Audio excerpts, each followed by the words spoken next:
Morning. Hopefully collecting my van this morning. It's a long time since I've had to bike to work. Cute. I don't understand why they have to move the seat position. Surely they've just driven it out the workshop over there. Oh God! Either that or they've been in behind the seat for to take the battery off. Oh no, the battery's over there, isn't it? Got the van back. I was off on Friday, so that's why the van's been in for a service. You know, why don't you do it yourself? Because my boss says just take it for them to do while you're off, and then nobody's inconvenienced. Yeah, I thought that was a good idea too. And probably, I don't know whether it's a good or a bad thing that it did. It got £3,000 worth of repairs to do to it, apparently. Oh, it starts. That's good, we've got some engine oil back in it. I've been running it for the last 4 weeks at the minimum, because I just thought there's no point putting a cup full of oil in it when it's going to get dropped out again. Never buy a mechanic's vehicle, people. Never. Yeah, so apparently it needs £3,000 spent on it, and it's all like suspension and bushing parts. So apparently we're doing that ourselves. Which is fine. I won't be doing it, I don't think. But anyway, right, I'm gonna go and put a service on the van. I'm gonna head down the South Lakes this morning. Hopefully it's still the morning by the time I get all sorted out. Alright. Well, isn't that a bonus? Dry up here today. I get my servicing hat on. Oh yeah. Marvellous. Right. 1,000-hour service on a 420-7. Couple hours work, hopefully. Get back up the road to Carlisle. Don't worry, I'm not going to show you another shovel service just yet. I've got plenty on the horizon. I've also been chatting away to the quarry manager as well, so we're getting on well anyway. I'm getting on well. Engine oil's going back in. I've done the AdBlue filter. I've got a couple of hydraulic filters to change, and then we're finished. So what I thought I could do was I did do some videoing last Thursday before I went on holiday. I was in the yard, PDI and a DX62, so I just think if I pop a bit of that in just now for you to watch while I finish off this service. Morning all, it's Thursday today, it means yesterday was Wednesday. In today's video we're going to PDI a DX63, but first, as nice as this dry weather is, the van doesn't really need a clean, but the windscreen does. So I'm going to do that first because it's been annoying me for about a week or so now. And I daren't put my scooters on to scoosh it because it just smears them, doesn't it? First world problems. Oh, I've said it before and I'll say it again. There's no better than clean windows to look out of when you're driving. And to be fair, for 130,000 miles, we'll round it up, 128.5. The old van doesn't look so bad, does it? Cleans up well. Anyway, this morning's job is to PDI this DX62 as far as we can go, because we don't have the hydraulic hitch in stock yet. There's something about the hydraulic hitch that's different to a standard hitch, from what I gather. I think it's to pick up 3CX buckets or something like that.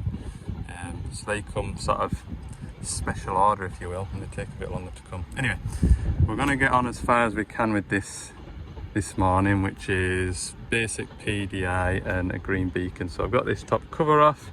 I'm just looking in here now. We're going to mount the green beacon off the bottom of this bracket here, and then by the time I've got that big num green beacon on it, it'll hopefully sit a similar height to the orange beacon, because there's nothing that upsets me more than seeing a green beacon twice the height of an orange beacon. It just looks right.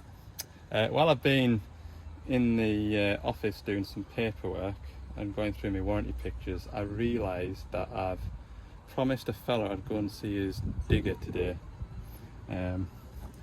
So after lunch we'll head up into the woods and go and look at a 160 high track for a rattle. Yep, So we'll have a nice steady morning, and it'll be conversational. So in the cab we're having a look now, see what all we need to take off. The wire is going to come through about here. Once upon a time you just unscrew the speaker, 4 screws, grab hold of the wire and then poke it down there and take this cover off, and you kind of like find it. But nowadays everything's all, can't have any screws showing and all that stuff, so it's all one piece. So to get that off, I think we should take this off. To take this off we should have to take the radio out. We need to take this off anyway to get this cover up, so I can pick up off this 12-volt socket which will feed my green beacon. I'm learning, look, I've got a magnetic tray to hand for all the screws that's going to come out of here. I've put a rag underneath it as well so we don't scratch the bonnet. Oh, thoughtful, so thoughtful. Now, while I like the convenience of having these panels that are just pushed on with clips, if you've never taken one of these panels off before and you don't know whether to pull forward, pull to the side, and you end up snapping those tabs off. So while I'm pleased there's not a dozen screws to take out, oh, it's a tense moment, it really is. Right, now I think this panel kind of pulls out that way and then pulls down from memory. And by rights I should take that one off, because you can see it kind of lips behind it. But I think I'll just get it down pulled down enough to get my hand in to pull the wire through, then I'll be happy at that. Yeah, that's what I was going for. That'll do fine, but as I was saying, we've got some of them spring clips behind, so now I get to try and fish those two out. Otherwise, when we go and put this back together and we're tracking along, it'll rattle like hell and drive somebody mad. Right, next job is to take this cover up. Now there is only one thing to mention really, everything's pretty obvious. You've got some rubber caps that cover these holes where you've got half a dozen screws. But there's a couple of cheeky little parsnips down here, look, I always forget about them. Wonder why it isn't coming up.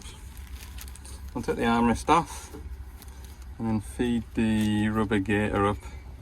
These trousers, by the way, now I'm going to mention these because they are very, very, very comfortable. I do like them, and I wore them yesterday when it was a bit warmer. We're a little bit overcast today and it's pleasant today. There's a nice breeze.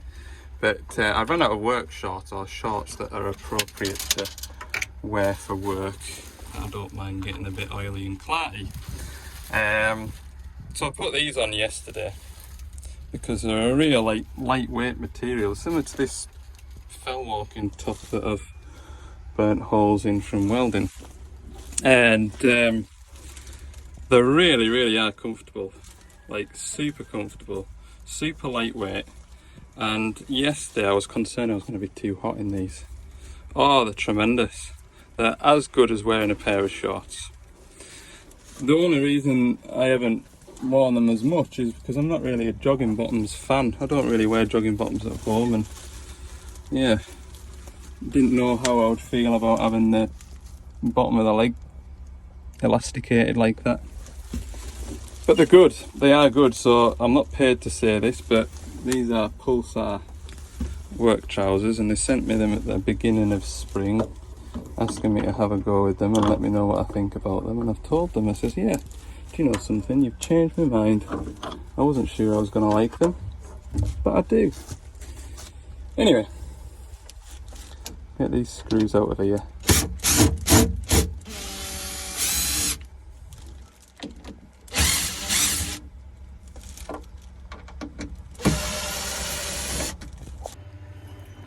Okay, so I can give you another demonstration with this. Whoever sent me this, would you mind putting in the comments what it's called?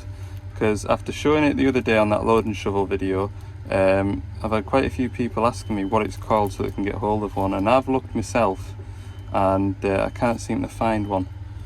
but it's absolutely brilliant. So we gently push it into the tape, then we get a Stanley blade and just slice down there like that. Then we work it in a bit further and just as you go. Oh, it's a two-handed job, like, don't get me wrong, but it's so good. There we go then, I've got that tape off, I've not damaged any of that wiring. Now what I do is I chop this plug off altogether because it's just two female spade connectors. And then what I do is I wrap the red wire to my red wire going to the seat, which is the live, and then the black wire I use to earth my green beacon. Some people might just put a little tail out the green beacon pole and earth it locally on the outside of the cab, but I find over time the eyelet gets damaged or the rust sets in. So I'm running 2 core wire up here anyway, I might as well just use that earth. Some people will switch the earth to make the green beacon go, some people switch the light. I don't really think it matters, it's just a little LED beacon, so it's not exactly a massive current draw. So yeah, it's fine. I've never had any issues with green beacons. Doing it the way I do it is all I'm going to tell you. Alright, so I'm going to go to the container now and get some conduit. Well, some time has passed since we last spoke, but because I've been on the phone doing customer support, you know, just as I do. Telling people it'll all be okay, we'll fix it. Oh dear, right, I need to find a sensible place for this wire to run, which I think I'll just follow where the wiring for the orange beacon and camera and speakers and radio goes. Down here, down here, down here. Around here, around here, around here.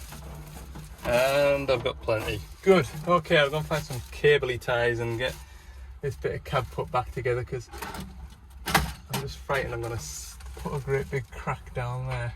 Oh, wouldn't that ruin your day? Alright then, time to put it all back together. I've got the seat belt in. It runs into here, over that gap. Oh good. Not else to sort of really go, there you go, look at this, it's really interesting. Folk must know when I'm going away for a couple of days because I've just been mithered by folk on the phone. Mithered. Anyway.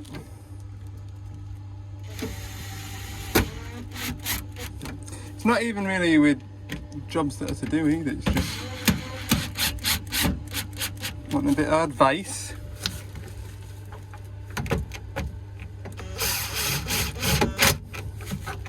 Isn't a bad thing, like, if folk feel as though they can speak to you. It's not a bad thing, is it? Where's that one when I go in there, look? I'm sure these gloves aren't as good as they used to be, you know. Either that or my hands have got bigger. Oh, I've always had medium gloves, always. The large ones are just a bit numb.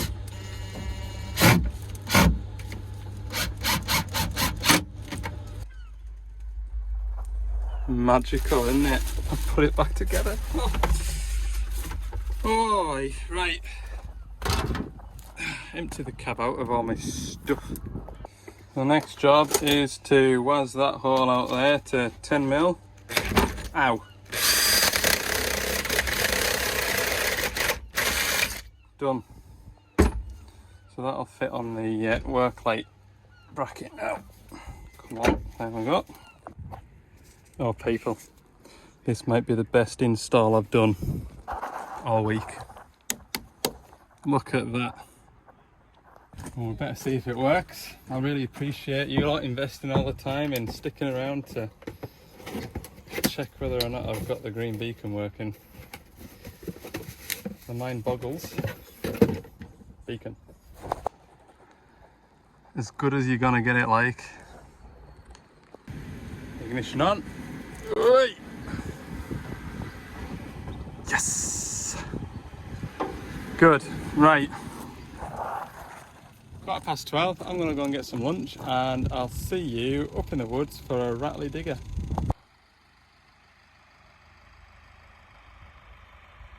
Don't worry, I'm not broken down. I've never ever stopped on this road just for a look. I've been up and down this road dozens of times. I just thought it's a nice day. Take it all in. Isn't it marvellous? I always remember the very first time I came on this road, I was heading from that direction, down that direction. And you come over the brow of that hill over there, and you just get this valley. And as you go down through the twisty turns, the valley opens up. And it's just absolutely fantastic. Yeah. Absolutely marvellous. So up over the side of the hill, other side of the hill, there's a loch, not a lake, a loch, because we're in Scotland. And that's St Mary's Loch. And that's nice as well. Anyway, I don't often show you bits and pieces of the journey because I'm busy and I need to be getting to places, but last job of the day I thought we'll treat you. We're at this high track. I've been here 15 minutes now and he can't get it to make the noise. It was like a metallic-y jingle, as though there was one of these steel pipes loose or something. Well, all I can hear rattling is the bucket teeth. Like, there's a slight bit of play in the sort of bucket linkage, which is also a little bit rattly, but nothing that, if I was to come and put a fresh set of pins and bushes in it, it wouldn't cure it. It's not far gone enough. So, anyway, nothing to worry about here. Right, we're back onto the tarmac. See you in the next video. Bye.